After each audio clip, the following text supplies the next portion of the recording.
So you clicked on this video because you would like to know where to start on learning to drive without assists in F1 or any racing game for that matter. Maybe you got into F1 games recently because of watching Drive to Survive, or you might be a returning player to F1 games and are looking to take some of the training wheels off and want a step in the right direction to help you get there.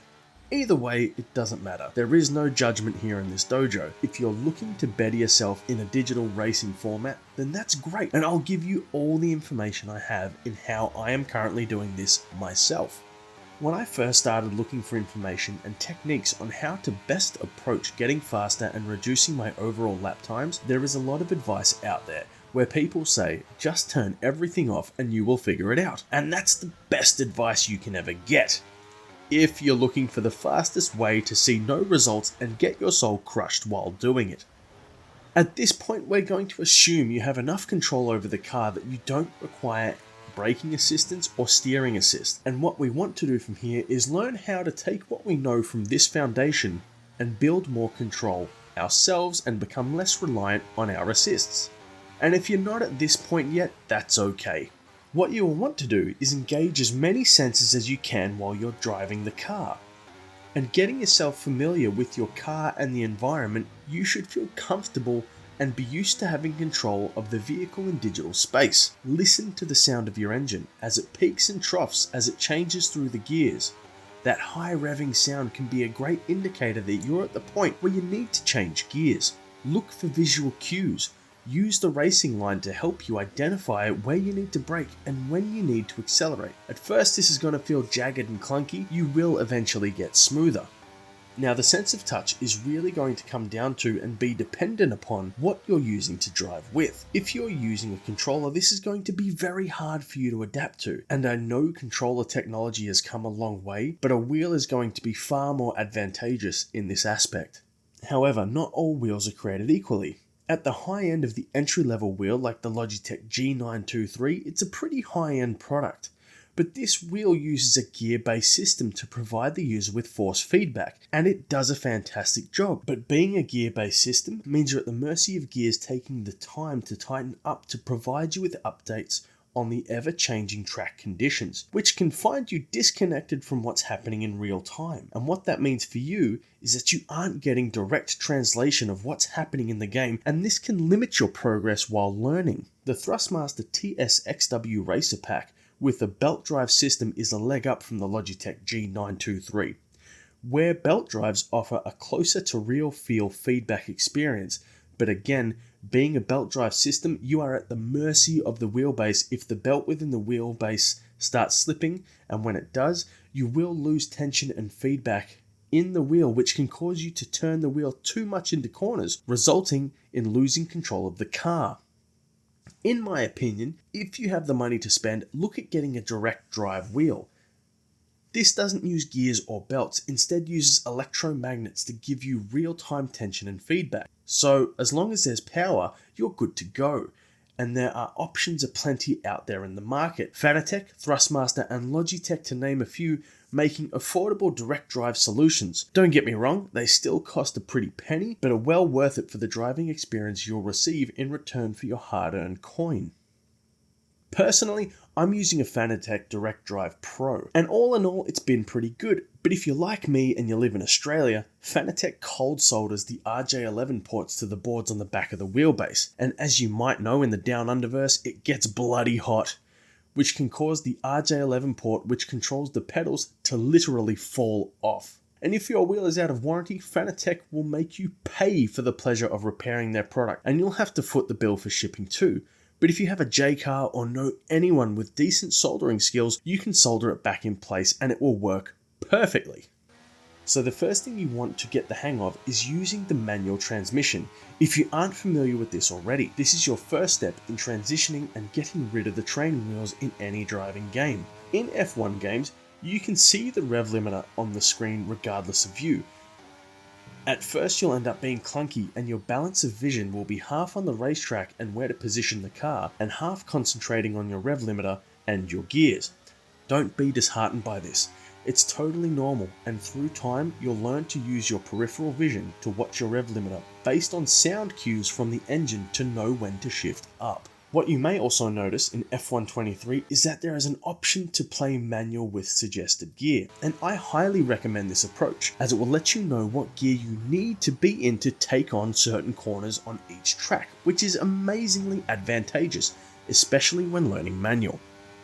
Once you have the hang of manual and you're feeling pretty confident with this, give yourself a round of applause and a pat on the back, but now you're going to up the ante. Next, we're going to take off traction control. It's important to note here that there are two levels of traction control, the first being full and the second being medium. But with this, I would recommend totally going off. The reason for this is because you want to know what it feels like straight away to drive a car without traction control. If you are unfamiliar with the concept of traction control, allow me to explain this for you. Traction control comes in place when you have an engine so powerful it has the ability to break the grip point of the tyres on the road's surface, causing the wheels to spin. When this happens, it results in a loss of traction, which is the ability to deliver power to the ground to propel the car forward. The game already gives you an amazing example of this when you have traction control settings turned on and you're dropping your foot to the floor and powering out of corners. Notice how you can hear the engine bouncing around under acceleration like it's getting cut out. That's the traction control working to stop you from breaking the rear tyres away from the road's surface. It's important to note here that when you have this off, you are now in direct control of the power output of the car, so you can't drive in and out of corners with the mindset of Floor it? Yes. No, don't floor it. Floor it? No, don't floor it. Okay, floor it! in the car, especially when leading out of the corners. Instead, what you'll want to do is focus on applying power gradually. And don't be too hard on yourself. This will take some time to master because you will need to adapt this into the existing toolkit you're building with managing the manual transmission and appropriate gears at speed. But with practice and persistence, and remember that you need to learn the feel of each corner, you will eventually figure out where you need to be for each corner and how to apply the accelerator accordingly. One trick I try to deploy all the time is I look at the racing line. Use this to help you out. For my braking, I try to brake in as much of a straight line as possible, and you'll notice the braking zones as the line will turn red. Instead of waiting for the line to go green, you want to come off the brakes when it starts turning yellow and kind of catch your RPMs ever so softly, gently on the accelerator to coast you around the corner while the racing line is yellow, gradually applying power as the racing line transitions from yellow to green. One thing to keep in mind here is where your front wheels are facing as you're moving around the corner. If your front wheels are locked to the left or right and you drop the hammer too quickly, you'll end up breaking traction and spinning the car. So there is a delicate balance of applying power and direction of travel at play that you need to be mindful of here. And it's a learning experience. You will eventually get the hang of it. Now, I personally did this at the same time as taking traction control off, but this is really a choice which is up to you, because we're now up to taking off the anti-lock brakes. And if you're not familiar with anti-lock brakes as a functionality, this is designed to stop your brakes from locking your wheels in place when you are slamming on the brakes. In other words, the system releases and re-harnesses the brakes systematically to stop your car from losing traction while under braking, which would otherwise force you into a slide and in turn not give you full control of the car. Now, turning this off sounds dangerous, right? And in a normal everyday car, you would be 100% correct. But then again, we aren't in our normal everyday cars. In fact, we're not even in our cars. The idea here is to get faster, not be safer. So we are going to turn this functionality off. The reason we do this is so now as drivers, we have full control of the braking system. But like accelerating, you don't want to drop the anchors full tilt onto the brakes, as this will cause you to lock up and overshoot the apex of the corner, making you slower. Instead, as you're approaching the corner, you want to learn a method of braking called trail braking. And in a nutshell, trail braking is hitting the brakes hard enough as you come off the accelerator, but lift them off gradually as you're approaching the apex so you can execute your turn. This again will take some time getting used to, and a fair bit of experimentation is involved here with lining up each corner on the track and getting down to the desired corner speed. A great way to think about this is the opposite of how we apply our accelerator when leaving the corner. We gradually apply our pressure until the pedal is fully depressed. That makes me a sad panda. Not that kind of depressed, you know what I mean. Instead, we want to be right onto the guts of the brake pedal and gradually releasing it to the point where we deploy our RPM catch with the accelerator to take us through the corner. And yes, this is managed all while changing gears down. What I tend to do here is brake as straight as possible while approaching the corner, seeing the recommended gear on the screen, and at some point you'll know the quick math in your head to know how many downshifts you need to perform to be in the right gear as you approach the corner. What you will start to notice through your wheel, depending on your setup, is when you let go of the brakes, you'll notice less friction and force feedback coming through the wheel, meaning your car is turning easier without the brakes on, which is true in reality.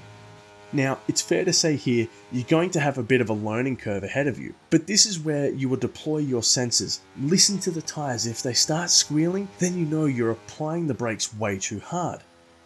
But the most important thing to remember here is, don't be too hard on yourself. This is all a learning experience, and mentally you need to accept this process is going to test you and force you to change your sim driving habits.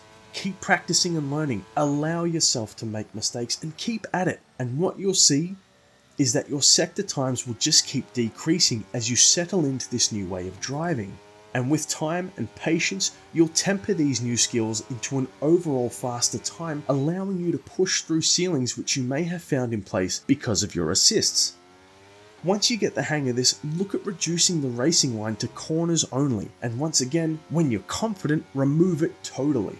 The same rule applies to your transmission. When you're at the point where you find yourself not needing to keep your peripheral vision on the gearing, turn it off and see how you go. The greatest takeaway from everything here is don't be too hard on yourself. This is meant to be a fun yet challenging experience to develop a new skill set to add to your own sim racing experience, regardless if you compete or not, or if you're just looking to give yourself an additional challenge. If you made it to the end, I hope I was able to help or even just give you the confidence to try. Thanks for watching, and I will hopefully see you in the next video.